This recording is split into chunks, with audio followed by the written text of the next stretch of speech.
సాయి ధరమ్ తేజ్ విరూపాక్ష సినిమాతో ఎంత హైప్ వచ్చిందో తనకు మనం చూసాము. ఆ విరూపాక్ష సినిమాతో 100 కోట్ల క్లబ్కి సంబంధించిన దాంట్లో కూడా చేరిపోయాడు.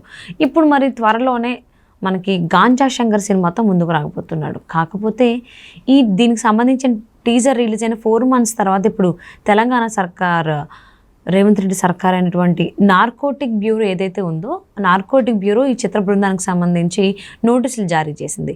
టైటిల్ మార్చాలి అని, అలాగే టైటిల్కి సంబంధించి ఏదైనా మాదక ద్రవ్యాలకు సంబంధించి ఏదైనా సందర్భాలు, సీన్స్ ఏమైనా ఉంటుందో అవి కూడా మార్చాలి. ఎందుకనంటే వీటి ప్రభావం ఖచ్చితంగా యువత మీద ఉంటుంది కాబట్టి, ఇది కూడా చెడు ప్రభావం కాబట్టి ఇవి ఖచ్చితంగా మార్చాలి అనేటువంటి దాంతో నోటీసులు జారీ చేసింది. మరి ఈ అంశానికి సంబంధించి మనతో మాట్లాడడానికి, వారి విశ్లేషణని మనతో పంచుకోవడానికి ఈరోజు మనతో పాటు ఉన్నారు ఫిలిం క్రిటిక్ విజ్ఞాన్ దాసరి ఉన్నారు. వారితో మాట్లాడదాం. హాయ్ విజ్ఞాన్ గారు. హాయ్. సాయి ధరమ్ తేజ్ విరూపాక్ష సినిమాతో 100 కోట్ల క్లబ్లో చేరిపోయాడు. ఇప్పుడు ఒక మాస్ సినిమాతో వస్తున్నాడు, అది గాంజా శంకర్. కానీ ఈ ganja Shankar cinema teaser release అయ్యి 4 months అవుతుంది. ఇప్పుడు తెలంగాణ నార్కోటిక్ బ్యూరో నోటీసులు జారీ చేసింది చిత్ర బృందానికి. అంటే ఇన్ని రోజుల తర్వాత దానికి సంబంధించి నోటీసులు జారీ చేయడం ఇంత లేట్ అయింది.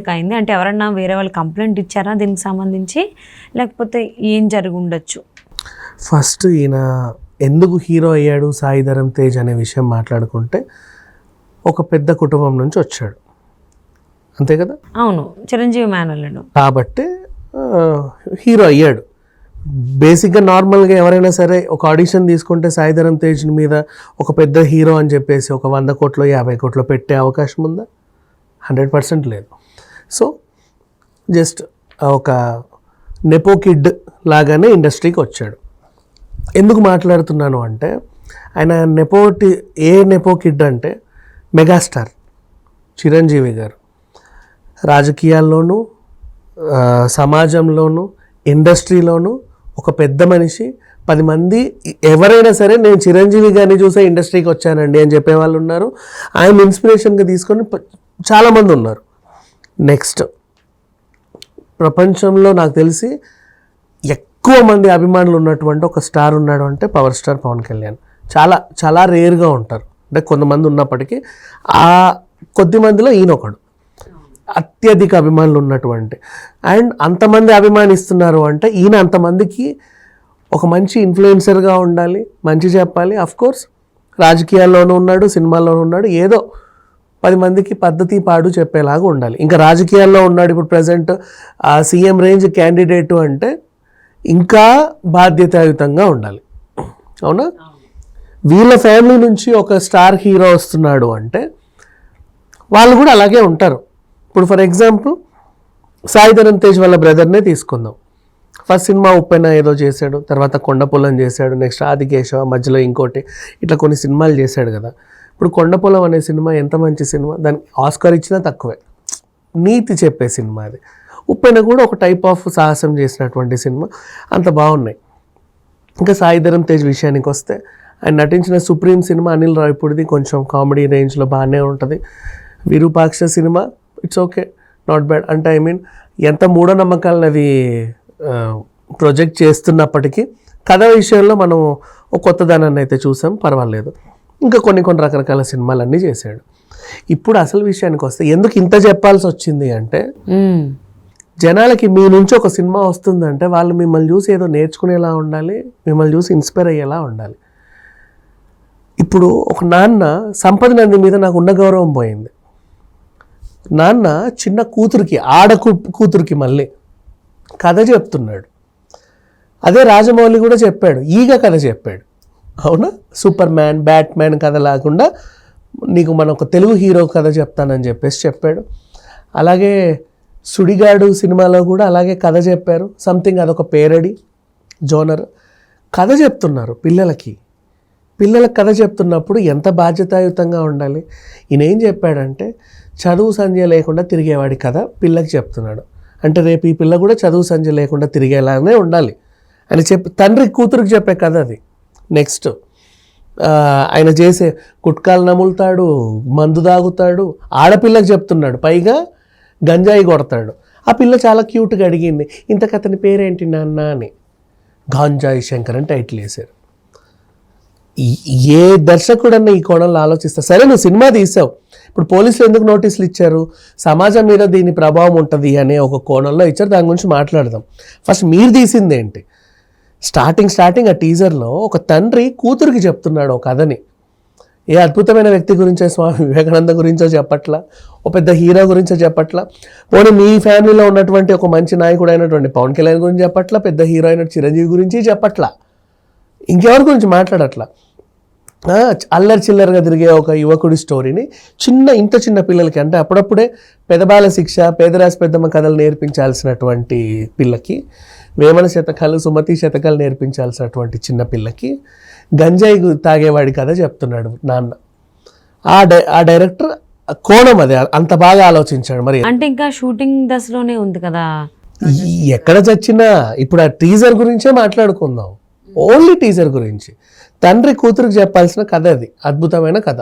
ఇక వీళ్ళు జనాలకి ఏం చెప్పాలనుకున్నారో అంతేనా. అందుకు అది చూసి ఒళ్ళు మండి నార్కోటిక్ న్యాప్ పోలీసులు ఇదేంటి ఇట్లా తీస్తున్నారు వీళ్ళు సినిమా అసలు బాధ్యత లేకుండా.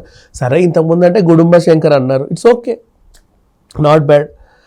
శంకర్ దాదా ఎంబీబీఎస్ అన్నారు, వాళ్ళ ఫ్యామిలీ సినిమాలే. అది మంచి కామెడీ సినిమా, చాలా బాగుంది అండి. అది మంచి నీతి సినిమా, అది చాలా నేర్పించింది చాలామందికి. అండ్ నెక్స్ట్ గుడుంబ శంకర్ అన్నారు, సరేలే ఏదో ఆయన ఏదో ఒక మాస్ సినిమా తీశాడు, ఇట్స్ ఓకే. ఎంత గుడుంబ శంకర్ అన్నంత మాత్రం అందరు వెళ్ళి గుడుంబాలు తాగుతున్నారా అంటే అది లేదు, కానీ బట్ ఒక టైప్ ఆఫ్ మాసివ్గా ఉంది. ఇప్పుడు గంజాయిని చాలా చక్కగా యథేచ్ఛగా చెప్పేస్తున్నాడు.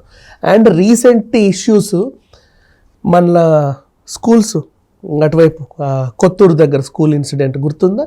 చిన్నపిల్లలకు గంజాయి చాక్లెట్లు, 10th క్లాస్ పిల్లలు, 9th క్లాస్ పిల్లలు, 8th క్లాస్ పిల్లలు క్లాసులో విచ్చలవిడ హీ హీ హీ అని నవ్వడం, బెంచ్ల మీద పడుకోవడం, లాస్ట్ బెంచ్కి వెళ్ళి టాయిలెట్లు పోయడం, ఇట్లాంటి పెన్నులు చేస్తుంటే టీచర్లకు ఏం చేయాలో అర్థం కాక ఆ దగ్గరున్న కిరాణా షాపుల్లో వీళ్ళు అవేవో కొంటున్నారని తెలిసి పోలీసులకు సమాచారం ఇస్తే వాళ్ళు వచ్చి చూడగా గంజాయి చాక్లెట్లని తేలింది. చిన్నపిల్లలు, అవునా, అది చూశారు. అండ్ నెక్స్ట్ చాలామంది యూత్ కూడా ఈ మధ్యకాలంలో దానికి అలవాటు పడ్డారు. ఇంకా చెప్పాలి అంటే కర్మగాలి మన తాగుతాడు వాడు, ఖచ్చితంగా గంజాయి వీడు అమ్మకపోయినప్పటికీ నువ్వు కోనిస్తున్నావు. వాడు ఎక్కడి నుంచైనా గంజాయి కొనుక్కొని అందులో వేసుకొని అదే తాగాలి. దానికి దాంట్లో పాయసం వేసుకొని పీల్చేలాగే ఉండదు. అది ఖచ్చితంగా గంజాయి కొట్టాలి. దాంట్లో కోన్స్ అమ్ముతున్నారు మార్కెట్లో యథేచ్ఛగా.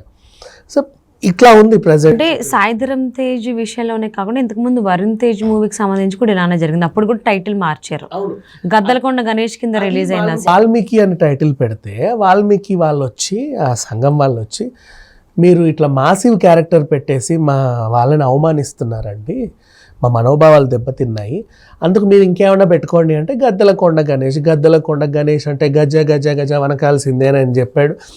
ఎంతమంది వనకారో కానీ అందులో ఆ సినిమా వల్ల ఒక మంచి విషయం జరిగిందంటే డింపుల్ హైతి అనే ఒక అందమైన అమ్మాయి తెరకి అందంగా పరిచయం అయింది.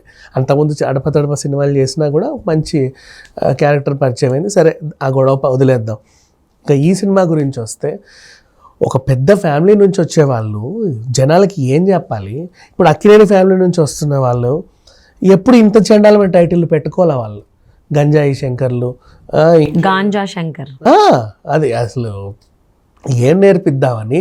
అండ్ ఆయన చెప్పడం కూడా హీరో గంజాయి తయారు చేస్తాడు, ఆయన ఫార్మింగ్ చేస్తాడు అన్న లెవెల్లో చెప్తున్నాడు. ఆ కూతురికి ఏం తయారు చేస్తాడు నాన్న అంటే అద్భుతంగా పండిస్తాడు. ఏంటి గంజాయి ఆకులు వచ్చాయి ఇలా, ఆయన అది పండించి దాన్ని ఏదో చేసి అమ్ముతున్నాడు.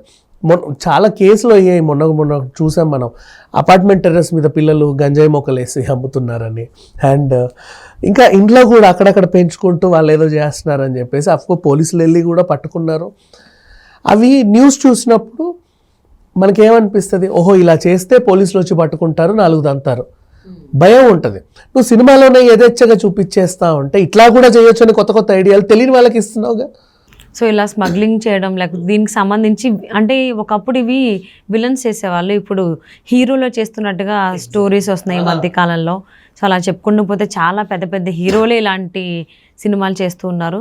మరి ఈ గాంజా శంకర్ టైటిల్ మారుస్తారా చిత్ర బృందం? అలాగే అసలు ఈ దరిద్రాన్ని రిలీజ్ చేయడమే చాలా పెద్ద తప్పు. ఫస్ట్ ఆఫ్ ఆల్ నువ్వు టైటిల్ మారిస్తే ఏం ఒరిగింది నీకు? అదే ఇప్పుడు టైటిల్ మార్చాలి అని చెప్పేసి నార్కోటిక్ బ్యూరో నోటీసులు ఇచ్చారు, అదే మారుస్తారా లేకపోతే ఏం చేస్తారు ఏంటి, సీన్స్ కూడా వద్దు అని చెప్పినట్టుగా తెలుస్తోంది. మరి ఎలాంటి మార్పులు చేర్పులు చేస్తారు, ఏ టైటిల్ సార్ కూడా ఉన్నాయన్ని కత్తిరించేసి రిలీజ్ చేస్తే బాగుంటుంది. మెయిన్ ఆ టీజర్ లోనే ఉంది షూటింగ్ దసరా. అసలు టీజర్ తీసేయాలి యూట్యూబ్ నుంచి. చిన్నపిల్లలకు చెప్పే కథలా అవి. ఆయన అసలు ఆ డైరెక్టర్ మీద ఉన్న గౌరవం పోయింది. మళ్ళీ అంత పెద్ద బ్యానర్లు సితారా ఇవన్నీ ఉన్నాయి, నాగవంశీ ప్రొడ్యూసర్, సాయి సౌజన్య, మళ్ళీ ఆ త్రివిక్రమ్ గారు ఇన్వాల్వ్మెంట్ అంట అదేంటో ప్రొడక్షన్లో. ఏంటి అది చెత్త, అంత అవసరం లేదు. మరి ఇంత పెద్ద పెద్ద వాళ్ళు ఉన్నటువంటి గాంజా శంకర్ సినిమా వెనకాల ఎలాంటి మార్పులు చేర్పులు వీళ్ళే చేస్తున్నారేమో వ్యాపారం లోపల తెలియకుండా, అందుకే దాన్ని అంతే ఆనందంగా ప్రొజెక్ట్